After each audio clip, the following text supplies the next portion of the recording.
Hi friends, today we are going to talk about how we can hide the GL account tab in MIRO. So if you go to MIRO transaction, that is used for entering an or a purchase order invoice ideally. So there is this place where you have this GL account. So in lots of times when you have this, people misuse it and try to post some non-POs and all those things, which may cause problems. So how we can hide this so that it doesn't happen. So you don't have these steps. How you can hide it? Now this can be hidden based on the whole system. It cannot be done based on company code or something. So in order to do that, you have to go to SPRO. Okay, so I'm going to SPRO, and here I'll go to SAP reference IMG. Then I go to materials management.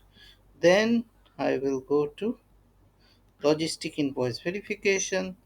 Then I'll go to incoming invoice, and then I will go here, activate direct posting to GL and material, this one. Once I click here, okay, here by default, okay, so I think I have locked myself. Let me go here, this will take me here. So if I uncheck this, by default this is checked, and I save it. Okay, I'll go back.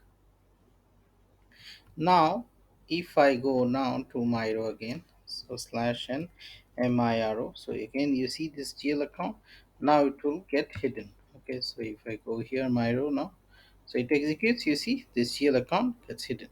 So in this way you can hide this GL tab accordingly.